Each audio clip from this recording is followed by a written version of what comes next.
Everyone, आज हम लोग बात करने वाले हैं कक्षा 11वीं वार्षिक परीक्षा 2024 से 25 का बायोलॉजी के जीव विज्ञान का हिंदी एंड इंग्लिश वर्जन दोनों में है। टोटल प्रश्न जो आपसे वो पूछे जाएंगे 3 घंटे का आपका समय रहेगा। मैक्सिमम मार्क्स 70 नंबर का रहेगा आपका और 20 क्वेश्चंस आएंगे। ठीक है, चलिए यहाँ पर देख लेते हैं। अगर हम यहाँ पर फर्स्ट क्वेश्चन की बात करते हैं तो फर्स्ट क्वेश्चन आपका ये लिखा हुआ है कि सही विकल्प चुनकर आपको लिखना है। निम्नलिखित में से किसे थैली फंगाई कहा जाता है? तो इसका राइट आंसर क्या होगा? देखो यहाँ पर लिखा है एस्कोमाइस्टीज, फाइकोमाइस्टीज या फिर सीडियोमाइस्टीज या फिर ड्यूटेरोमाइस्टीज। तो इसका राइट आंसर हो जाएगा भैया कौन सा वाला? आपका आ वाला कि एस्कोमाइस्टीज। ठीक है, सेकंड क्वेश्चन यहाँ पर हम देख लेते हैं। जड़ें विकसित होती हैं, जड़ें कहाँ विकसित होती है? मूलांकर से, प्रांकुर से, बीज पत्र से या फिर प्राकुर चोल से? तो इसका राइट आंसर होगा मूलांकर से। कहाँ से होती है विकसित? मूलांकर से। सेकंड नंबर का राइट आंसर होगा आपका फर्स्ट वाला आ वाला। 5 जगत वर्गीकरण में विषाणु को किस जगत में वर्गीकृत किया जाता है? मोनेरा जगत, प्रोसिस्टा, जीवाणु जगत या फिर किसी भी जगत में नहीं। तो राइट आंसर आपका द वाला ही रहेगा कि 5 जगत वर्गीकरण में विषाणु को किसी भी जगत में वर्गीकृत नहीं किया जाता है। क्वेश्चन नंबर 4 देख लो। मानव के उत्सर्जन तंत्र के संबंध में सत्य कथन आपको लिखने हैं।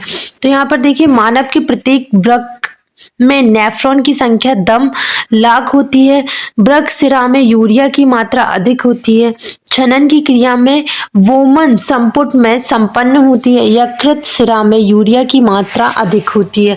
तब आपको बताना है इनमें से कौन कौन से सत्य कथन है, कौन कौन से गलत। तो कथन 1, 3 और बात सही है।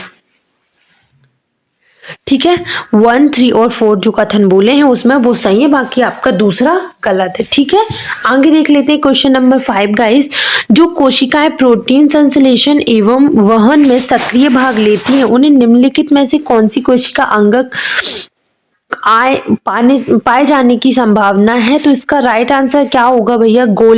गोलीजिकाय या फिर सूत्रकनिकाय, माइटोकॉन्ड्रिया या फिर आपका खुरदरी अंततः प्रदप्य जालिका या फिर किसी अंत प्रदप्य जालिका। राइट आंसर रहेगा इसका आपका क्या? खुरदरी अनंत प्रदव्य जालिका। राइट आंसर होगा 5 का आपका सा वाला। चलिए क्वेश्चन नंबर 6 देख लेते हैं हम लोग। यहाँ पर लिखा है कोशिका चक्र की अवस्थाएं जो होती हैं सही अवस्थाओं का सही क्रम है।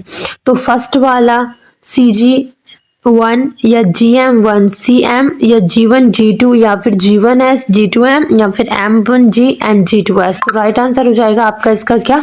सा वाला। कौन सा हो जाएगा भैया? सा वाला। कोशिका चक्र की अवस्थाओं में सही क्रम क्या है? आपका ये वाला सा वाला। वही आपका इंग्लिश वर्जन में दिया है। जैसे फर्स्ट क्वेश्चन का आंसर क्या होगा जो आपने हिंदी वर्जन में दिया है ना, राइट आंसर वही।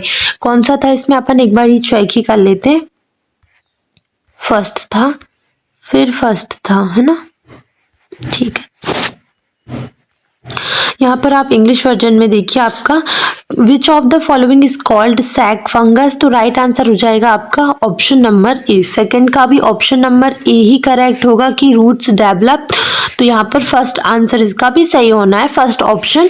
इन which kingdom has the virus been classified in the 5 kingdom classification, so not in any kingdom. ठीक है, यहाँ पर क्वेश्चन नंबर 5 का राइट आंसर हो जाएगा 1, 3 और 4। ये वाला करेक्ट रहेगा आपका।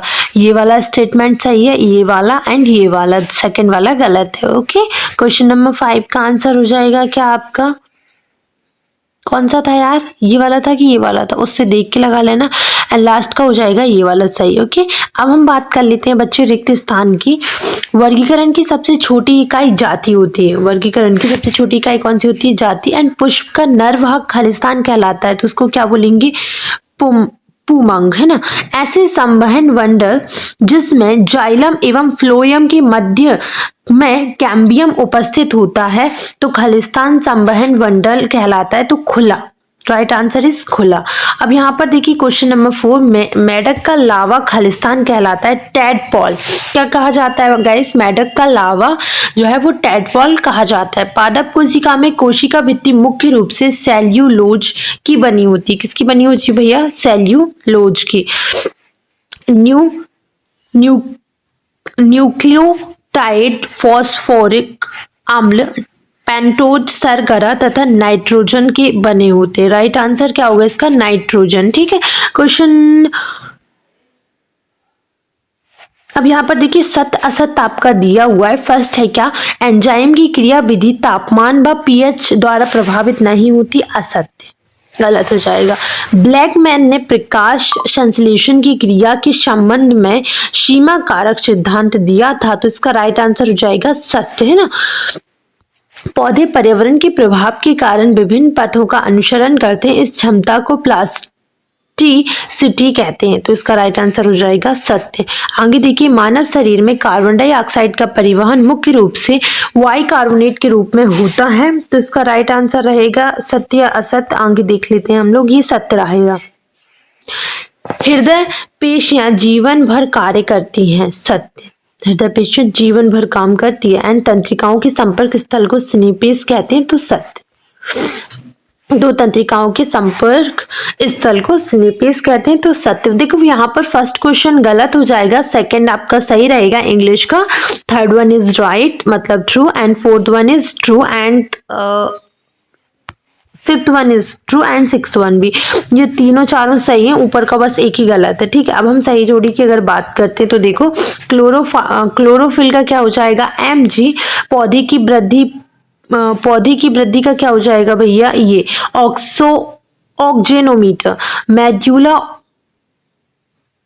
ओवलेंगेंटा, तो इसका राइट आंसर हो जाएगा श्वसन। रुद्र का अगर हम बात करें तो रुद्र का हो जाएगा क्या? रक्षक कोशिका।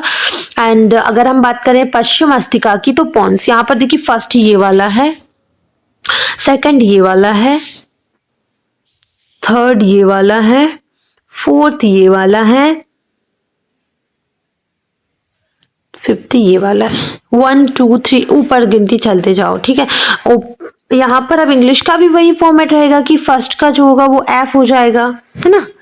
यहाँ पर जैसे कि ये है तो इसका एफ हो जाएगा, इसका सेकंड का आपका क्या होगा? ई हो जाएगा, थर्ड का डी हो जाएगा, फोर्थ का सी हो जाएगा, है ना, फिफ्थ का आपका ऊपर का हो जाएगा। ओके चलिए अगर हम बात करें एक वाक्य में उत्तर की, तो मेढक के मस्तिष्क में कितनी कपाल तंत्रिका होती है? तो 10 जोड़ी।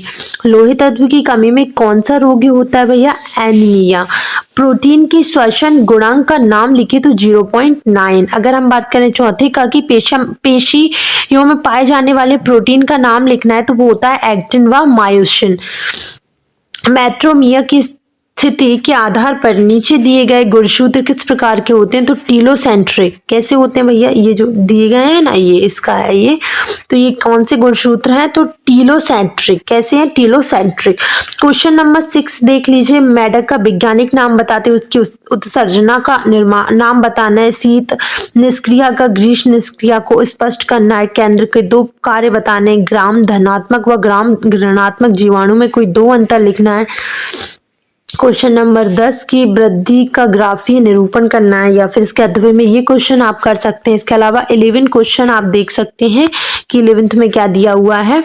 यूरोकोटिलिक जंतु को परिभाषित करना है। मनुष्य में 2 उत्सर्जी अंगों का नाम बताना है। ज्वरीय आयतन को परिभाषित करना है। इसके अलावा आप देख सकते हैं सैवलों के 3 प्रमुख लक्षण बताने हैं। इसके बाद समसूत्री एंड अर्धसूत्री कोशिका के विभाजन में कोई अंतर बताना है। पादप कोशिकाओं के विभाजन किस प्रकार प्राणियों की होने वाली कोशिकाओं की 3 चीजें बताना है। ग्लूकोज व क्रेब्स चक्र में कोई अंतर बता दो। नीचे दर्शाए गए चित्र हृदय की संचार प्रणाली एवीसी और डीके के रूप में लेबर किए गए भागों के नाम लिखिए। ए और बी की भूमिकाओं को भी उल्लेख करना है। ये वाले क्वेश्चंस भी आप सभी के लिए इंपॉर्टेंट है, तो सारे क्वेश्चंस आपको कर लेने, कोई दिक्कत नहीं है इन क्वेश्चंस में। अब बहुत सारे बच्चों के माइंड में मैम पेपर लीक कर रहे हो, पेपर लीक कैसे कर सकती है मैम, है ना।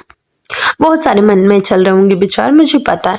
ये वाले क्वेश्चन का ही लिखना, निम्नलिखित जंतुओं को पहचान कर इनका नाम तथा उनके संघ का नाम लिखना। बहुत सारे बच्चे जो सोच रहे हो कि यार पेपर लीक हो रहा है, बिल्कुल नहीं हो रहा है पेपर लीक बेटा।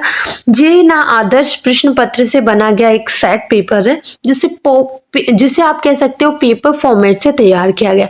इसमें हमने सारे इंपॉर्टेंट क्वेश्चंस एंड आंसर को पेपर फॉर्मेट से तैयार किया है, इसमें इंक्लूड कर दिया है। तो ये कोई पेपर लीक बिल्कुल भी नहीं है, सिर्फ पेपर फॉर्मेट से डिजाइन किए गए इंपॉर्टेंट क्वेश्चंस हैं।